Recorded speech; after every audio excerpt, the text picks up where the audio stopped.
Sam, आप मुझसे नाराज हैं? मैंने आपको अपने एडमिशन की बात नहीं बताई। मैं नाराज होने वाला कौन होता हूँ? इनफैक्ट मैं तो बहुत खुश हूँ। सैम तीखी मुस्कुराहट चेहरे पर लाकर बोला। अच्छा, ये बताइए, मैं आपकी नाराजगी खत्म करने के लिए क्या करूँ? सैम सिया की तरफ देखकर सोचते हुए बोला। जो बोलूँगा वो करोगी? हाँ, आप बोलिए क्या करना है। मैं कोशिश करूँगी करने की। सोच लो। सोचना क्या है सैम, आप बोलिए तो सही। ठीक है, फिर तुम मुझे यहाँ सबके सामने प्रपोज करो। अगर तुमने ये कर दिया तो मैं मान जाऊंगा, यहाँ सबके सामने। सिया हैरानी से बोली। क्यों, कोई दिक्कत है यहाँ? वह अपनी दोनों भौहें ऊपर करते हुए बोला। दिक्कत तो नहीं है, लेकिन इतने लोगों के सामने कैसे ठीक है? फिर मैं डिनर ऑर्डर करता हूँ। इतना बोलकर सैम ने वेटर को बुलाकर डिनर ऑर्डर कर दिया और अपने फ़ोन में देखने लगा। थोड़ी देर बाद वेटर खाना टेबल पर रखकर चला गया। सैम ने नज़र उठाकर सामने देखा तो हैरान रह गया, क्योंकि सिया वहाँ नहीं थी। सिया कहाँ गई? इतना बोलकर उसने आसपास नज़र दौड़ाकर देखा। सिया उसके दूसरी तरफ घुटनों पर हाथ में गुलाब का फूल लिए बैठी थी। सॉरी, माफ कर दीजिए, वह एक हाथ से अपना कान पकड़कर बोली और हाथ में लिया फूल सैम की तरफ बढ़ा दिया। सैम के चेहरे पर मुस्कान आ गई। वह चेयर से खड़ा हुआ। उसने सिया के हाथ से फूल लिया और उसे खड़ा करके सैम खुद घुटनों पर बैठ गया और फूल उसकी तरफ बढ़ा दिया और बोला, will you marry me? Sam के इतना बोलते ही सिया के चेहरे पर मुस्कान आ गई और उसने मुस्कुराते हुए हाँ में अपनी गर्दन हिला दी। वहां बैठे सब लोग खड़े होकर उनके लिए तालियां बजाने लगे। सिया ने सैम के हाथ से गुलाब ले लिया। उसके चेहरे पर भी बड़ी सी मुस्कान खिल गई। सैम ने सिया के लिए चेयर खींची तो वह आकर बैठ गई और फिर सैम भी सिया के सामने वाली चेयर पर आकर बैठ गया। रेस्टोरेंट के अंदर कदम रखते ही राघव के कदम दरवाजे पर ही ठिठक गए। सैम और सिया को एक साथ देखकर उसके हाथ की मुट्ठियां भिंच गईं और जबड़ा कस गया। राघव जिन क्लाइंट के साथ डिनर पर आया था, वह उसके साथ सैम और सिया को इग्नोर करते हुए आगे बढ़ गया। राघव सिया और सैम की टेबल से दूर बैठा था, जहाँ से वो उन्हें नहीं देख सकते थे, लेकिन राघव को बैठे सैम और सिया नजर आ रहे थे। रह रहकर राघव की नज़र उनकी टेबल पर जा रही थी और सिया पर ठहर जाती। सैम सिया को अपने हाथ से खाना खिला रहा था, जिससे राघव की आंखों में गुस्सा उतर आया और आंखें लाल हो गईं। और फिर कुछ देर बाद वह दोनों अपना डिनर खत्म करके वहां से चले गए। जब तक सिया और सैम आंखों से ओझल नहीं हो गए, तब तक राघव की नज़र उनका पीछा करती रही। राघव गाड़ी ड्राइव करते हुए सिया के बारे में सोच रहा था और उसके चेहरे पर कई भाव आ रहे थे। कभी उसे गुस्सा आता तो कभी वह उदास हो जाता और कभी सिया को खुश देखकर उसके चेहरे पर भी मुस्कान खिल जाती। लेकिन जैसे आज सिया ने घुटनों पर बैठकर सैम को प्रपोज किया, राघव को वो बात बिल्कुल भी अच्छी नहीं लगी। लेकिन राघव कर भी क्या सकता था? सिया सैम की मंगेतर है, वो जो मर्जी करे। उससे पूछकर थोड़ा ना कुछ करेगी सिया। आखिर मैं उसका लगता ही कौन हूँ? किस हक से उसे रोकता? किसी भी हक से नहीं। सिया अब सैम की अमानत है और ये बात मुझे अच्छे से याद होनी चाहिए। वैसे भी तो दोनों एक दूसरे को पसंद करते हैं, इनफैक्ट प्यार करते हैं। इसी जद्दोजहद में राघव ने अपनी गाड़ी मल्होत्रा हाउस में लाकर रोकी और गाड़ी से उतरकर अंदर बढ़ गया। वह सीधा अपने रूम में आया और कोट उतारकर बेड पर डाल दिया और काउच की बैग से सिर टिकाकर बैठ गया। एक बार फिर आंखों के आगे सिया का मुस्कुराता चेहरा लहरा गया और राघव के चेहरे पर मुस्कान आ गई। लेकिन उसी पल उसके चेहरे के भाव सख्त हो गए और वह सीधा होकर बैठ गया। जितना तुमसे दूर जाने की कोशिश करता हूँ, क्यों उतना ही तुम करीब महसूस होती हो। अगर मुझे तुमसे प्यार होना ही था तो पहले ही हो जाता। ऐसे यूं मेरा दिल क्यों तड़पा रही हो? राघव ने मन ही मन कहा और कबर्ड खोलकर उसमें से सिगरेट निकालकर बालकनी में आ गया और सिगरेट सिलगाकर होठों के बीच दबा ली। इधर सिया सोने के लिए लेटी, लेकिन बेचैन सी रही, जिसकी वजह से उसे नींद नहीं आ रही थी। रेस्टोरेंट में एक पल के लिए उसे ऐसा लगा जैसे राघव वहीं कहीं आसपास हो। राघव वहाँ रेस्टोरेंट में था, यह सिर्फ मेरा वहम था। अगर राघव वहाँ होता तो एक बार तो सामने आता ही। शायद मैंने किसी और को देखा होगा, सिया खुद से बोली और उठकर बैठ गई। पता नहीं क्या था और किस एहसास के तहत सिया ने अपने फ़ोन में राघव का नंबर डायल किया और फ़ोन कान पर लगा लिया। रिंग जाने के साथ ही सिया के दिल की धड़कन बढ़ने लगी और दिल ज़ोर-ज़ोर से धड़कने लगा। सिया ने फ़ोन कान से हटाया और कॉल डिस्कनेक्ट कर दी और दिल पर हाथ रखकर दिल की धड़कनों को सामान्य करने लगी। इधर राघव बालकनी में था। जब तक वह फ़ोन के पास आया, तब तक कॉल कट हो चुकी थी। उसने फ़ोन उठाकर देखा तो हैरान रह गया। इतनी रात में सिया की कॉल, सब ठीक तो होगा, वह मन ही मन बोला और नंबर लगाकर फ़ोन कान से लगा लिया। सिया सीने पर हाथ रखे अभी बैठी ही थी जब उसका फ़ोन रिंग हुआ और एक बार फिर दिल धड़कने लगा। सिया ने फ़ोन की तरफ देखा जहाँ स्क्रीन पर राघव का नाम जगमगा रहा था। वह बैठी फ़ोन की स्क्रीन घूर रही थी। जब फ़ोन कट हो गया और एक बार फिर फ़ोन बजने लगा, सिया ने हिम्मत करके कॉल आंसर की और फ़ोन कान पर लगा लिया। हेलो। फ़ोन की दूसरी तरफ से एक भारी मर्दाना आवाज़ आई, जिसे सुनकर सिया की सांसें सूखने लगीं। हेलो। एक बार फिर राघव की आवाज़ आई। हेलो। सिया धीरे से बोली। उसकी आवाज़ सुनकर कहीं न कहीं राघव के दिल को भी सुकून मिला। हेलो सिया, तुम ठीक हो? बोलो कुछ, बोल क्यों नहीं रही तुम? सिया को ना बोलता देखकर उसे परेशान होकर पूछा। जी, मैं ठीक हूँ, वह धीरे से बोली और चुप हो गई। इतनी रात को तुमने फ़ोन किया, कोई बात थी? नहीं, वह एकदम से बोली। तो फिर फ़ोन क्यों किया? उसने हैरानी से पूछा।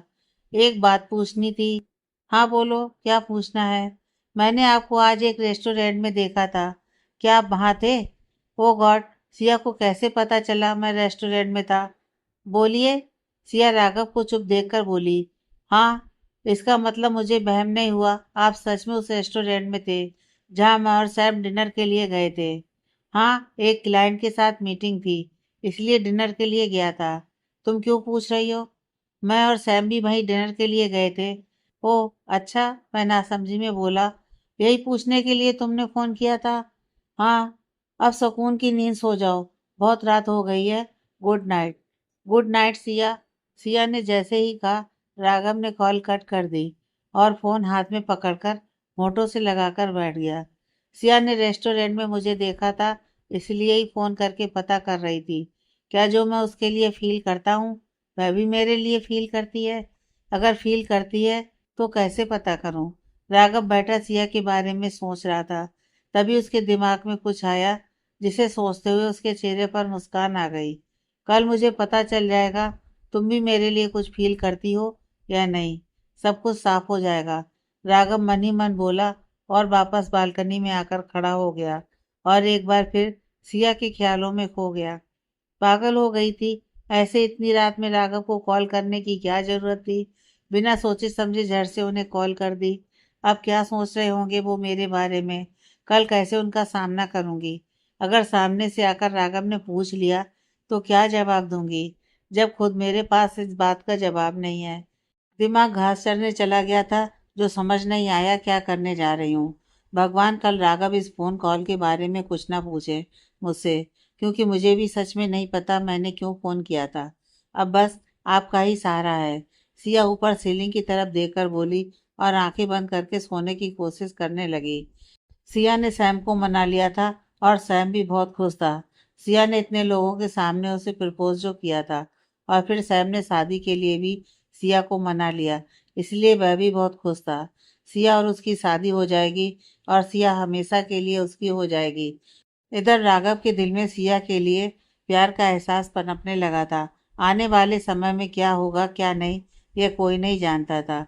गायत्री देवी और आरब चाहता था सिया राघव की जिंदगी में शामिल हो जाए और दूसरी तरफ सैम खुद बेचैन था जल्द से जल्द सिया उसकी हो जाए। लेकिन इन सब में सिया खुद क्या चाहती थी, ये उसे भी नहीं मालूम था। आने वाली जिंदगी क्या करवट लेगी, ये तो वक्त ही बताएगा। लिविंग रूम में सिया गायत्री देवी के पास बैठी उनके पैरों में तेल से मालिश कर रही थी। सुबह से उनके पैर में बहुत दर्द हो रहा था। सिया, आप कब तक हमारे पैरों की मालिश करती रहेंगी बेटा? अब हमारे पैरों में दर्द नहीं हो रहा है, आप उठ जाइए। बस थोड़ी देर और दादी, आपके पैरों का दर्द खत्म हो जाएगा, उसके बाद मैं उठ जाऊंगी। ये बुढ़ापे का दर्द है बेटा, ऐसे खत्म नहीं होगा। आप थक जाएंगी, उठिए आप। हम अब ठीक हैं, गायत्री देवी अपने पैर पीछे करते हुए बोली। थोड़ी देर और करने दे दादी, आपको अच्छा लगेगा। नहीं, हम ठीक हैं, आप आराम से बैठिए। कभी कभी पैरों में दर्द हो जाता है और दवा खाकर दर्द खत्म भी हो जाता है। आपको हमारे लिए इतना परेशान होने की ज़रूरत नहीं है बेटा। हम राघव से बोलकर डॉक्टर को एक बार दिखाकर दवा ले आएंगे। अभी राघव को फ़ोन कर दीजिए। दादी, मैं भी आपके साथ हॉस्पिटल चलूँगी। अभी नहीं, अभी राघव मीटिंग में बिजी होंगे। उनकी कोई ज़रूरी मीटिंग है। कल चलेंगे। आप हमें हमारे रूम में छोड़ आइए। थोड़ी देर सोना चाहते हैं। जी दादी, चलिए। सिया खड़े होकर गायत्री देवी को सहारा देते हुए अपने साथ ऊपर लेकर चली गई और उन्हें सुलाकर वापस लिविंग रूम में आ गई और काउच पर आकर बैठ गई। दादी की आज तबीयत ठीक नहीं है। आरब भी सुबह से यूनिवर्सिटी गया हुआ है। पता नहीं कब तक वापस आएगा। और राघव भी किसी मीटिंग में बिजी हैं। इससे पहले दादी की ज़्यादा तबीयत खराब हो जाए, मुझे डॉक्टर को फ़ोन करके घर ही बुलाना होगा। सिया बेचैनी से बोली और उठकर किचन में चली गई, जहाँ मीना खाना बना रही थी।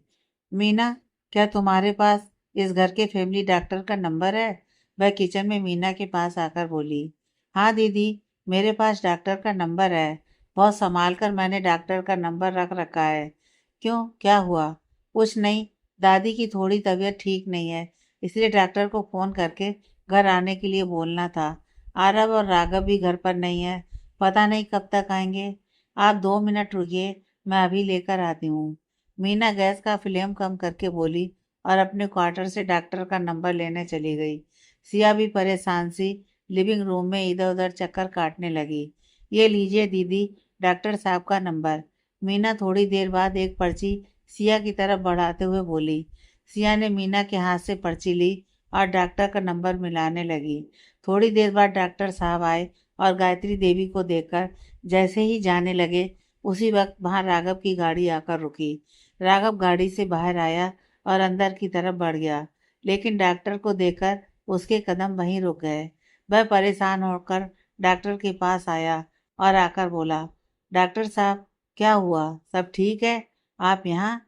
आपकी दादी की तबीयत ठीक नहीं है, उनका बीपी हाई है। आपको मैंने पहले ही कहा है, गायत्री देवी को किसी भी परेशानी वाली बात से दूर रखिए। अगर ऐसा ही रहा तो उनकी जान को खतरा हो सकता है। अब मैं चलता हूँ। कल उनके कुछ टेस्ट होने हैं, आप उन्हें हॉस्पिटल लेकर आ जाइए। जी डॉक्टर साहब, मैं दादी को टाइम पर ले आऊँगा। राघव हाथ मिलाते हुए बोला। दवा लिख कर दे दी है, किसी को भेजकर मंगा लीजिए। इतना बोलकर डॉक्टर साहब वहां से चले गए और राघव तेजी से अंदर बढ़ गया। सिया गार्ड को दवा की पर्ची दे रही थी और उसकी नज़र राघव पर पड़ी, जो तेजी से ऊपर जा रहा था। गार्ड को पर्ची देकर वह भी ऊपर गायत्री देवी के रूम की तरफ बढ़ गई। दादी, क्या हुआ आपको?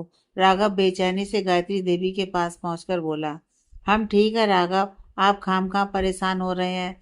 सिया से भी हमने यही बोला, लेकिन वह फिर भी नहीं मानी और डॉक्टर को बुला लिया। दादी, आपकी तबीयत खराब थी और आपने मुझे बताया नहीं। हम सच में ठीक है राघव, बस थोड़ा बीपी हाई था और कुछ नहीं। कितनी बार बोला है आपसे, आपको किसी भी चीज़ की टेंशन लेने की कोई ज़रूरत नहीं है। ऐसी कौन सी बात है जो आपको इतना परेशान करती है? बोलिए दादी। हमें आपकी फिक्र है, आपकी वजह से हम हर वक्त टेंशन में रहते हैं। मेरी वजह से? मैंने क्या किया दादी? राघव हैरानी से गायत्री देवी की तरफ देखकर बोला। आपने कुछ नहीं किया। हम आपकी शादी न करने की वजह से परेशान हैं। जब तक आप शादी नहीं करेंगे, हमारी तबीयत ऐसे ही बिगड़ती रहेगी और एक दिन हम भी इस दुनिया से चले जाएंगे। दादी प्लीज ऐसे मत बोलिए। जब आप ऐसा बोलती हैं तो मुझे बहुत बिल्कुल भी अच्छा नहीं लगता। आपसे कितनी बार कहा है, हमारी फिक्र मत कीजिए, हम ठीक हैं। आप जिस लड़की से भी चाहेंगी, मैं उससे शादी करने के लिए तैयार हूँ। राघव गायत्री देवी का हाथ अपने हाथ में लेकर बोला। गायत्री देवी ने राघव की बात सुनी और मुस्कुराते हुए आंखें बंद कर ली और बोली, जिस लड़की से हम आपकी शादी कराना चाहते थे, उसकी शादी तय हो गई है। अब जब आपके लायक कोई लड़की पसंद आएगी तो हम बता देंगे। उनके इतना बोलते ही राघव की आंखों के आगे सिया का चेहरा आ गया। राघव ने अपने दिमाग को झटका और वहीं बैठकर अपनी दादी के सर पर हाथ फेरने लगा। दरवाजे के बाहर खड़ी सिया ने जब राघव और गायत्री की बात सुनी तो वह पिछले कदम वापस पलट गई और नीचे आ गई। राघव अपनी दादी के पास बैठा था। जब दरवाजे पर नॉक हुआ तो उसने गर्दन घुमाकर देखा। सिया हाथ में खाने की ट्रे लिए खड़ी थी। वह अंदर आई और टेबल पर प्लेट रखकर राघव के करीब आकर बोली, आपके लिए यही खाना ले आई हूँ, आप खा लीजिए। तब तक दादी भी जाग जाएंगी, उसके बाद दादी को भी खाना खिला दीजिएगा।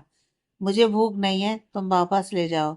राघव सिया के चेहरे पर नजर जमाकर बोला, मेरे ख्याल से आपने सुबह से कुछ नहीं खाया है, इसलिए प्लीज खा लीजिए। अगर दादी को पता चला आपने खाना नहीं खाया है तो उनको बहुत बुरा लगेगा। सिया भी राघव की आंखों में देखकर बोली। एक पल के लिए राघव सिया की आंखों में खो गया और फिर खुद ही नजर हटा ली और बोला, मीना से बोलकर दादी के लिए कुछ हल्का बना लो। ठीक है, मैं खुद जाकर दादी के लिए खाना बनाती हूँ, तब तक आप खा लीजिए। इतना बोलकर सिया वहां से चली गई और राघव बैठा उसे जाता देखता रहा। ये लड़की कभी कभी मुझे समझ नहीं आती। जितना इसे समझने की कोशिश करता हूँ इतना ही और इसके बारे में जानने का मन करता है। एक बार दादी पूरी तरह से ठीक हो जाए उसके बाद सिया के दिल का हाल जानने की कोशिश करूंगा, क्योंकि सिया के दिल का हाल जानना मेरे लिए बहुत जरूरी है। राघव खाना खाकर अपने रूम में चेंज करने चला गया। थोड़ी देर बाद जब वह वापस आया तो देखा सिया गायत्री के रूम में बैठी हुई थी और उनका सिर सहला रही थी। दादी सो रही हैं और अब ठीक हैं, तुम चाहो तो घर जा सकती हो, 7 बज गए हैं। वह बेड के पास आकर बोला। सिया ने गर्दन घुमाकर राघव की तरफ देखा और फिर दादी की तरफ देखकर बोली, नहीं अभी नहीं, थोड़ी देर बाद चली जाऊंगी, जब दादी सोकर उठ जाएंगी। दादी की तबीयत ठीक नहीं है, तुमने फोन करके क्यों नहीं बताया मुझे? अगर दादी को कुछ हो जाता। राघव भर्राए गले से बोला। राघव की आंखों में नमी देखकर सिया के दिल में हलचल होने लगी। वह उठकर उसके पास आई और बोली, मेरे होते हुए दादी को कुछ नहीं हो सकता था। मैं इस घर में दादी का ख्याल रखने के लिए आई हूँ और बहुत अच्छे से उनका रख भी रही हूँ। आपको फिक्र करने की जरूरत नहीं है। दादी ठीक है, बस थोड़ा बीपी हाई हो गया था और मैंने दादी से बोला था आपको बताने के लिए, लेकिन दादी ने मना कर दिया। ये बोलकर आप किसी मीटिंग में हैं। सिया राघव के कंधे पर हाथ रखकर बोली, जिसे राघव ने नजर तिरछी करके देखा। सिया ने झट से अपना हाथ हटा लिया और नजरें चुराते हुए इधर उधर देखने लगी। तुम्हें ऐसे नजर चुराने की जरूरत नहीं है।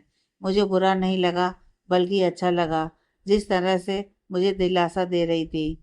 राघव सिया के चेहरे पर नजर जमाकर बोला। राघव की नजर अपने चेहरे पर जमी देखकर सिया का चेहरा शर्म से लाल हो गया और नजरें झुक गईं। उसने नजर उठाकर देखा, राघव अब भी उसे ही देख रहा था। मुझे शायद मीना बुला रही है, वह अटकते हुए बोली और वहां से चली गई। लेकिन राघव के चेहरे पर मुस्कुराहट छोड़ गई। वह मुस्कुराते हुए दादी के पास आया और बैठ गया। जहाँ तक हमें याद है, सिया ही शायद वो पहली लड़की है जिसकी वजह से आपके चेहरे पर मुस्कुराहट आई है। गायत्री देवी आंखें खोली लेटी जाने कब से उन दोनों को देख रही थी। राघव ने गायत्री की आवाज सुनी तो चौंक गया। उसने खुश होते हुए गायत्री का हाथ पकड़ा और बोला, दादी आप उठ गईं, अब कैसा महसूस कर रही हैं आप? राघव, अब हम बिल्कुल ठीक है बेटा, गायत्री देवी बैठते हुए बोली। आप आराम से बैठिए, मैं आपके लिए खाना लेकर आता हूँ। राघव ने गायत्री देवी का माथा चूमते हुए कहा और रूम से बाहर आ गया। आपको सिया से प्यार हो गया है राघव, आप भले ही इंकार करें, लेकिन हमने आपकी आंखों में वो प्यार देखा है जिसे आप खुद भी मानने से इंकार कर रहे हैं। चिंगारी तो भड़क गई है, अब बस आग लगनी बाकी है और हम चाहते हैं ये आग इतनी भड़के जिसकी आंच कभी कम ना हो। गायत्री देवी मन ही मन बोली और अपनी आंख बंद करके बैठ गई। मीना दादी के लिए लगा दो और कमरे में ले आओ, राघव किचन में आकर बोला। जी भैया, अभी लेकर आती हूँ। मीना के इतना बोलते ही राघव वापस चला गया और मीना खाना निकालने लगी। थोड़ी देर बाद सिया खाना लेकर आई और खाने की ट्रे बेड से अटैच टेबल पर रखकर गायत्री देवी के पास आकर बोली, अब कैसी तबीयत है दादी आपकी? आपने सच में मुझे डरा दिया था। सिया बेटा, हम ठीक हैं। आपने और राघव ने हमारी तबीयत खराब के बारे में बता बताकर हमें और बीमार कर दिया है। इतने भी बीमार नहीं है हम जितना आप लोगों ने बना दिया है। गायत्री देवी मुंह बनाकर बोली। आप बहुत स्ट्रांग दादी हैं, आप बीमार नहीं हैं। मैंने तो बस मजाक में बोला है। दादी, अब आप खाना खाइए और उसके बाद दवा भी लेनी है आपको। राघव बैठा सिया और अपनी दादी की बातें सुन रहा था। उसके चेहरे पर हल्की मुस्कान थी। जब सिया और गायत्री देवी का ध्यान उसकी तरफ गया तो वह चौंक गया और सही होकर बैठ गया। दादी, अब मैं चलती हूँ, बहुत लेट हो गया है। आप प्लीज अपना अच्छे से ख्याल रखना। सुबह जल्दी आ जाऊंगी मैं। सिया गायत्री के गले लगते हुए बोली। ठीक है राघव, आप सिया को उनके घर छोड़ आइए, अंधेरा हो गया है।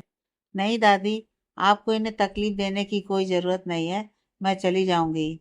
नहीं बेटा, आप हमारी जिम्मेदारी हैं और रात भी हो गई है, हम आपको अकेले नहीं जाने देंगे, इसलिए आपको आपके घर राघव छोड़ आएंगे।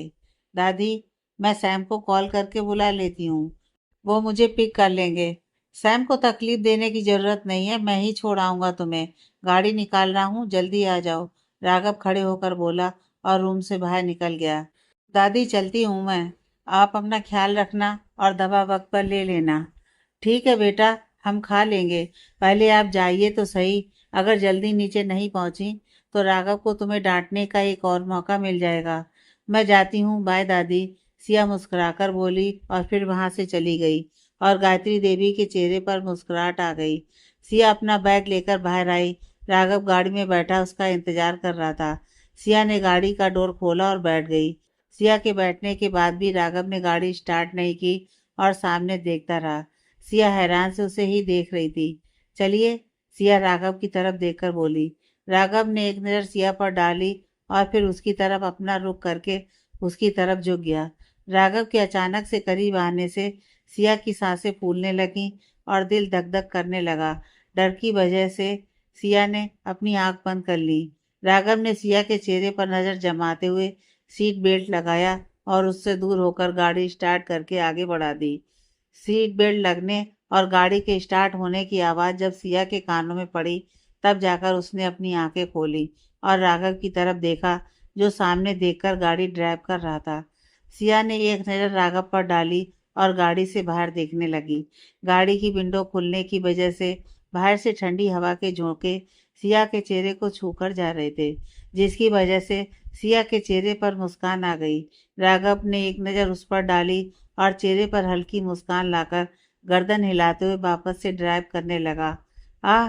सिया के मुंह से दर्द भरी आह की आवाज़ जैसे ही राघव के कानों में पड़ी, उसने गाड़ी को फौरन ही ब्रेक लगा दिए और उसकी तरफ मुड़कर बोला, क्या हुआ, तुम ठीक हो? उसने बेचैनी से पूछा।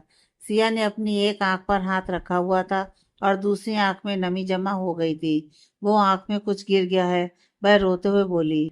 मुझे दिखाओ क्या गिरा है, मैं निकाल देता हूँ। राघव सिया का हाथ आंख से हटाते हुए बोला। नहीं, दर्द हो रहा है। मुझे दिखाओ, दर्द नहीं होगा। राघव ने उसका हाथ आंख से हटाया और सिया की आंख देखने लगा। आंख लाल हो गई थी और कीड़ा गिरने की वजह से आंख में बहुत जलन भी हो रही थी। राघव ने आंख में फूंक मारी और कीड़ा निकालने लगा। निकल गया, अब ठीक हो? आंख में बहुत जलन हो रही है, लाओ मुझे दिखाओ। इतना बोलकर राघव फिर से सिया की आंखों में फूंक मारने लगा और उसकी सांसों की गर्माहट सिया को अपने चेहरे पर महसूस हो रही थी। पहली बार ऐसा हुआ जब राघव का चेहरा सिया के चेहरे के 1 इंच भी दूर नहीं था।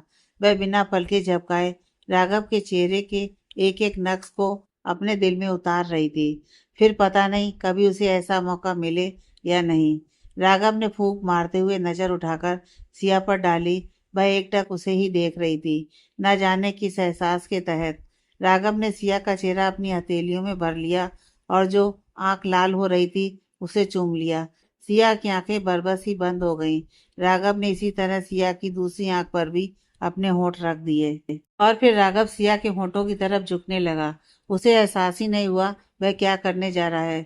सिया को अपने चेहरे पर राघव की सांसों की गर्माहट महसूस हो रही थी, जिससे सिया के दिल की धड़कन तेज होने लगी और सांसें भी तेज चलने लगी।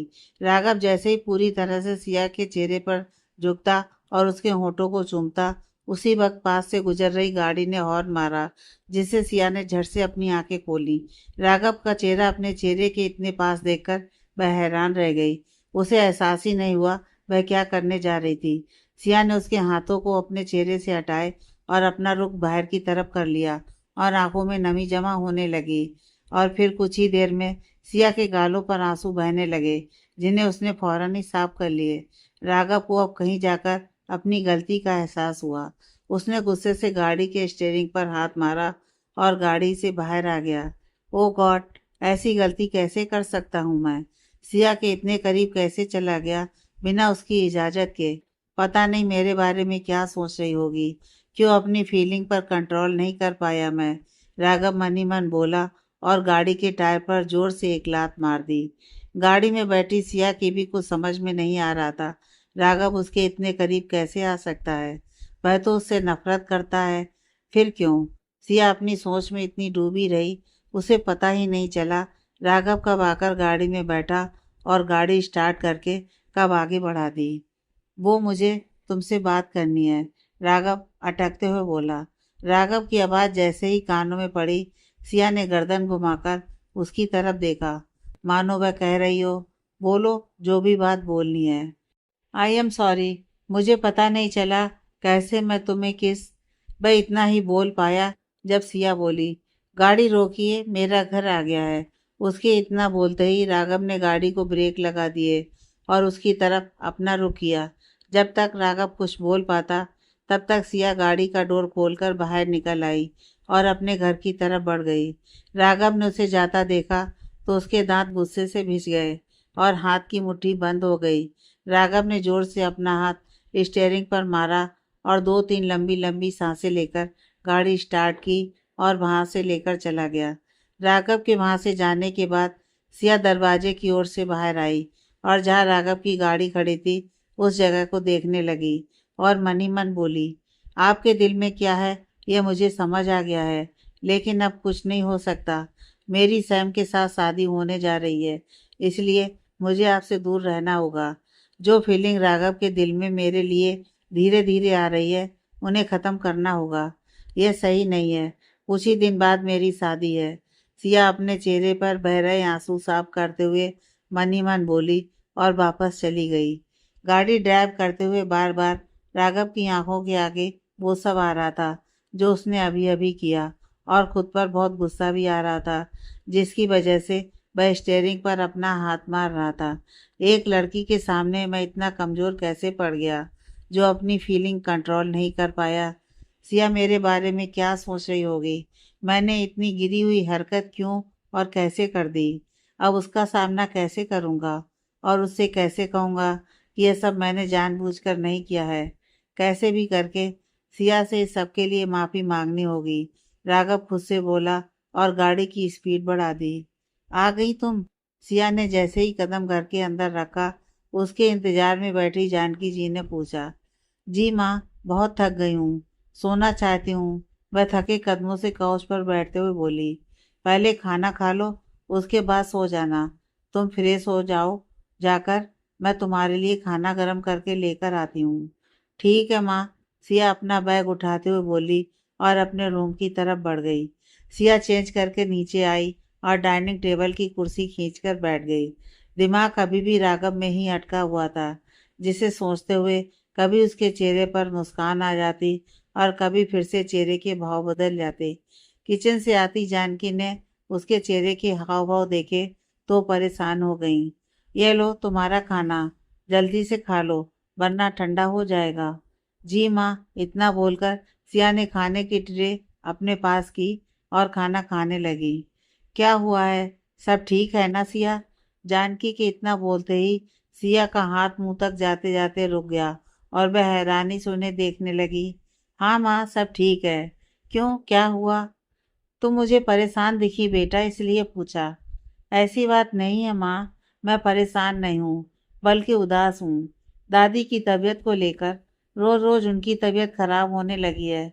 भगवान ना करें दादी को कुछ भी हो। अगर ऐसा कुछ हुआ तो उनके पोते खुद को संभाल नहीं पाएंगे। बहुत प्यार करते हैं दोनों अपनी दादी से। गायत्री जी बिल्कुल ठीक हो जाएंगी और इस उम्र में तो तबीयत खराब होती ही रहती है। बस उनका थोड़ा ज़्यादा ध्यान रखना होगा तुम्हें बेटा। हाँ माँ, मैं दादी का बहुत अच्छे से ख्याल रखती हूँ, लेकिन फिर भी दादी टेंशन इतनी लेती हैं जिससे उनका बीपी हाई हो जाता है। तो बेटा तुम उन्हें खुश रखने की कोशिश करो और जिस बात से उनका बीपी हाई होता है उनसे उन्हें दूर रखो। हाँ, कोशिश तो करती हूँ दादी को खुश रखने की। अच्छा सुनो, कल सैम के साथ तुम्हें मार्केट जाना है, इसलिए तुम कल काम पर मत जाना। माँ, ये आप कैसी बात कर रही हैं? दादी की तबीयत ठीक नहीं है, उनके पास हर वक्त कोई ना कोई इंसान मौजूद चाहिए और मैं वहाँ काम करती हूँ। मेरा काम ही है दादी का ख्याल रखना, इसलिए मैं एक भी दिन की छुट्टी नहीं ले सकती माँ।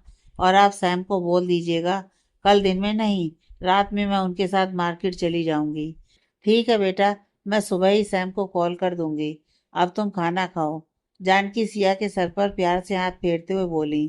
घर आने के बाद राघव बेचैनी से अपने रूम में इधर से उधर चक्कर काट रहा था और बार बार वही सब सोच रहा था। जब वह सिया को किस करने वाला था, समझ नहीं आ रहा ये बात किससे कहूँ। मैं ऐसा कैसे कर सकता हूँ बिना सोचे समझे। वैसे ही सिया की नज़रों में मेरी इमेज पहले से कुछ ठीक नहीं है। अब तो पता नहीं और क्या क्या सोच रही होगी वह मेरे बारे में। इसी जद्दोजहद में रात का 1 बज गया। राघव बालकनी में खड़ा था। उसी वक्त मेन गेट खुला और गाड़ी अंदर आई। राघव ने हैरानी से गाड़ी को देखा तो हैरान रह गया।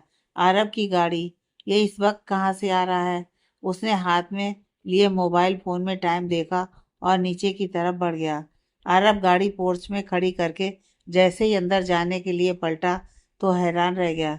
राघव अपने हाथ सीने पर बांधे उसे ही खड़ा देख रहा था। इतनी रात को कहाँ से आ रहे हो? वो भाई, दोस्त की बर्थडे पार्टी थी। आरब अटकते हुए बोला। दोस्त की बर्थडे पार्टी थी तो इतनी रात में आने की क्या जरूरत थी? जल्दी नहीं आ सकते थे? सुबह से घर से निकले हुए हो और अब वक्त देखा है क्या हो गया है।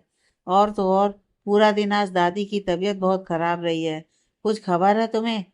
मैंने दादी को फोन करके बता दिया था भाई, मुझे आने में देर हो जाएगी, लेकिन दादी की तबीयत खराब है यह बात उन्होंने मुझे नहीं बताई। अभी जाकर मैं दादी से मिलकर आता हूँ। कोई जरूरत नहीं है अभी दादी को डिस्टर्ब करने की। दादी सो रही हैं, सुबह मिल लेना। और हाँ, आज तो तुम इतनी देर तक घर से बाहर रहे हो, लेकिन आइंदा ये बात याद रखना, इतनी देर तक बाहर नहीं रहोगे। जी भाई, आरब अपनी गर्दन नीचे करके बोला। अब जाओ और सो जाओ। जी, इतना बोलकर आरब अंदर बढ़ गया और राघव भी उसके पीछे ही अंदर चला आया। दादी, आपको यह सूप खत्म करना होगा। अगर आपने नहीं पिया तो मैं आपसे बात नहीं करूंगी। ये अच्छा तरीका है हमें ब्लैकमेल करने का? गायत्री देवी चेहरे पर हल्की मुस्कान लाकर बोली। ब्लैकमेल नहीं कर रही, सच कह रही हूँ। आपके लिए इतनी सुबह सुबह घर से आई और सूप बनाया, लेकिन जब आप नहीं पिएंगी तब मुझे यही करना होगा। सिया मासूम शक्ल बनाकर बोली। आपसे बातों में कोई जीत नहीं सकता। लाइए दीजिए। गायत्री देवी चेहरे पर मुस्कान लाकर बोली और सिया ने सूप का बाउल उनके हाथों में थमा दिया। तभी वहां आरब आया और आकर बोला। दादी, आपकी तबीयत कल खराब थी और आपने मुझे बताया नहीं। पता है कितना बुरा लग रहा है मुझे। वह रोनी सूरत लेकर गायत्री देवी की गोद में सिर रखकर लेट गया। आप अपने दोस्त की बर्थडे पार्टी में गए थे और हम आपको परेशान नहीं करना चाहते थे, इसलिए आपको नहीं बताया।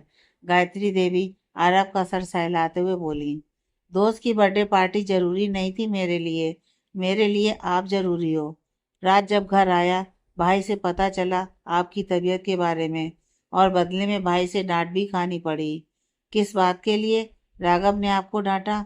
आपकी तबीयत खराब थी और ऊपर से मैं लेट आया। राघव को आपकी फिक्र है बेटा, इसलिए उनकी बातों और डांट का बुरा मत माना कीजिए। तभी तो उनसे नाराज नहीं हुआ। सिया, तुमने भी मुझे नहीं बताया दादी की तबीयत के बारे में। आरब सिया की तरफ मुतवज्जो होकर बोला। हमने सिया से मना किया था आपको मत बताए। सिया बेटा, आप जाकर देखिए राघव अभी तक तैयार हुए या नहीं। दादी, मैं कैसे? मैं अटकते हुए बोली। राघव से आपको डरने की जरूरत नहीं है। हमारे पोते इतने भी बुरे नहीं हैं जितना आप उनको सोचती हैं।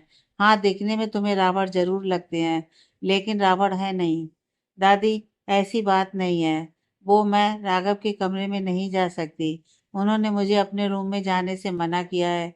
सिया नजरें चुराते हुए बोली। आरब और गायत्री ने हैरान होकर एक दूसरे की तरफ देखा। क्या सच में भाई ने आपको मना किया है? हाँ, सिया ने हाँ में अपनी गर्दन हिलाकर जवाब दिया। ठीक है, फिर आप रहने दीजिए और मीना से जाकर बोल दीजिए नाश्ता लगा दे। जी दादी, इतना बोलकर सिया वहां से चली गई। दादी, क्या सच में भाई ने सिया को अपने रूम में जाने से मना किया है? आरब उठकर बैठते हुए बोला। जहाँ तक हम राघव को जानते हैं, उन्होंने ऐसा किया होगा।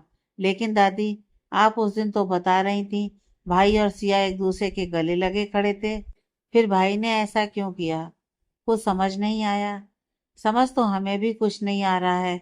राघव को आने दीजिए, हम उनसे ये बात पूछेंगे। सिया गायत्री देवी के रूम से बाहर आई और नीचे जाने लगी, लेकिन राघव के रूम के सामने आकर सिया के कदम वहीं रुक गए। दिल की धड़कन एक बार फिर बढ़ने लगी। अनायास ही उसके कदम राघव के रूम की तरफ बढ़ गए। उसने जैसे ही अंदर जाने के लिए कदम बढ़ाए, तभी किसी ने सिया का हाथ पकड़ कर उसे अंदर की तरफ खींच लिया। जब तक सिया कुछ समझ पाती, तब तक राघव ने उसे दीवार से लगाकर उसके मुंह पर हाथ रख दिया और सिया की आंखों में देखने लगा। सिया भी हैरानी से खड़ी उसे देख रही थी। दोनों की नजरें आपस में मिली और सब कुछ भूलकर एक दूसरे की आंखों में खो गए। क्या कह रही थी तुम दादी और आरब से? मैंने तुम्हें अपने रूम में आने से मना किया है। राघव ने अपना दूसरा हाथ सिया की कमर में डाला और उसे खुद के करीब करके उसके कान में फुसफुसाकर बोला।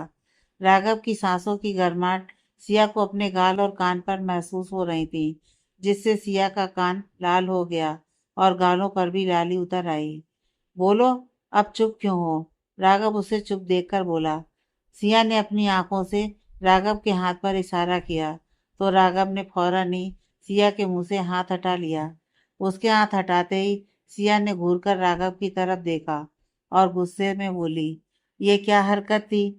कोई ऐसे करता है? अगर मैं अभी गिर जाती? ऐसे कैसे गिर जाती? मैं हूं ना संभालने के लिए। राघव खोए हुए अंदाज में बोला। क्या कहा आपने? यही कि मैं तुम्हें गिरने नहीं दे सकता।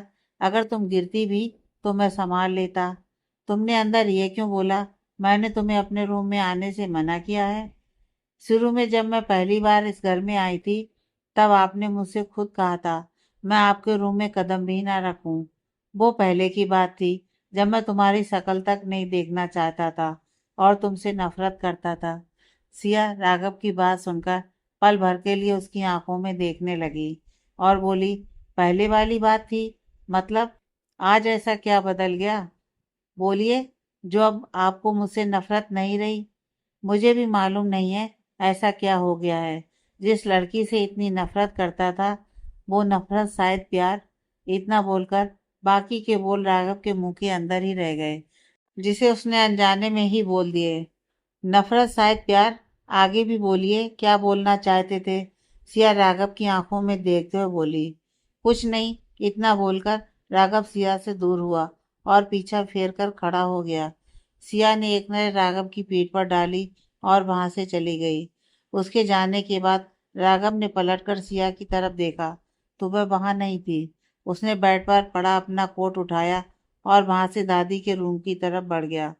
इस रावण को क्या हुआ? अचानक इतना कैसे बदल गया इसका रवैया मेरे साथ? क्या तो हर वक्त मुंह से अंगारे उगलते रहता था और अब बाबा सन से भी शरीफ बन गया है। पता नहीं इस रावण के और कितने रूप हैं। सिया खुद से बड़बड़ाते हुए बोली और सीढ़ियों से नीचे आ गई।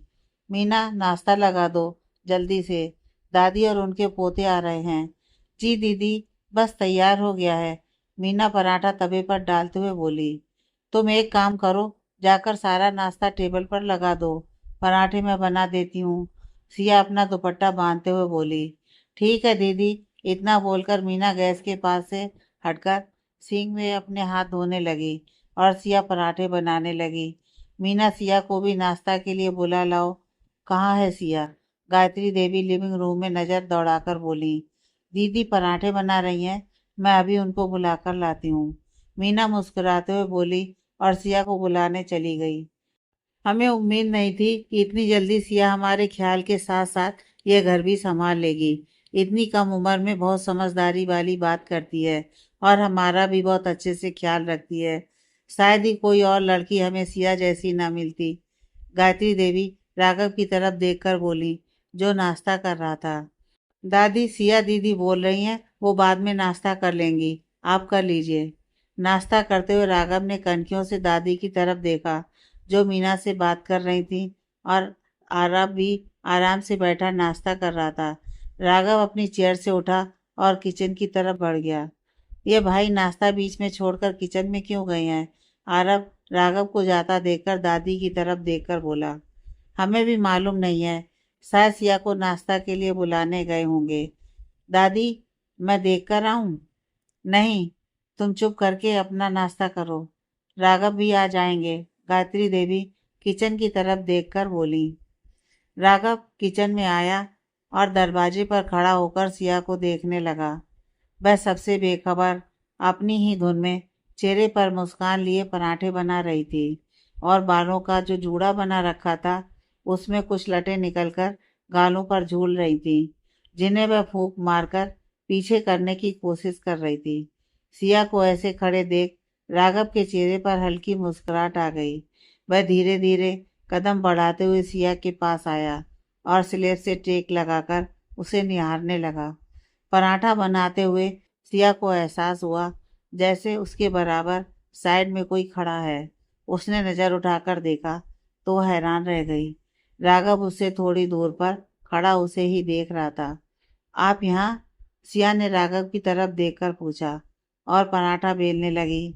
दादी बुला रही हैं नाश्ते के लिए, राघव सिया के चेहरे में खोए हुए ही बोला। हाँ, वो मैंने मीना से बोल दिया था, थोड़ी देर में मैं नाश्ता कर लूँगी, आप कर लीजिए। उसने दादी को जाकर बताया या नहीं? वह मसरूफ अंदाज में बोली। राघव की तरफ से कोई जवाब न पाकर सिया ने नज़र उठाकर देखा तो वह अभी उसे ही देख रहा था। राघव का वहाँ खड़ा होना अब सिया को असहज कर रहा था। उसने अपनी नज़रें हटाई और बोली, दादी शायद आपको बुला रही हैं, आपका नाश्ता भी ठंडा हो जाएगा।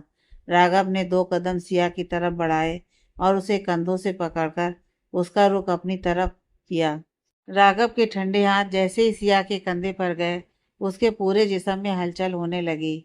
दिल बुलेट ट्रेन की स्पीड से भी फास्ट चलने लगा और हाथ पैर ठंडे होने लगे। सिया खड़ी राघव की आंखों में देख रही थी। राघव को अपनी तरफ झुकता देख उसका दिल उछलकर सीने से बाहर आने को तैयार हो गया। सिया के चेहरे के करीब अपना चेहरा ले जाकर राघव ने उसके चेहरे पर फूंक मारी। सिया की आंखें बंद हो गईं और उसके दोनों हाथ की मुट्ठी अपनी कमीज पर कस गई और सांसें तेज चलने लगीं और हलक तक सूख गया। ऐसे ही राघव ने 2-3 बार सिया के चेहरे पर फूंक मारी, जिससे सिया के चेहरे पर झूल रहे बाल पीछे हो गए। राघव के चेहरे पर मुस्कुराहट आ गई। उसने पास ही रखे सूखे आटे से अपनी एक उंगली लगाई और सिया के गाल पर लगा दी, जिसकी वजह से सिया ने झट से आंख खोल ली। आप जाइए, मैं थोड़ी देर में आती हूँ, सिया अटकते हुए बोली और नजरें चुराते हुए इधर उधर देखने लगी। राघव ने मुस्कुराकर सिया के चेहरे की तरफ देखा और वहां से बाहर निकल गया। किचन के दरवाजे पर खड़े होकर अंदर झांक रहे आरब ने जब देखा राघव बाहर आ रहा है तो वह फौरन भागकर अपनी चेयर पर आकर बैठ गया और नाश्ता करने लगा। राघव अपनी चेयर पर आकर बैठ गया और नाश्ता करने लगा।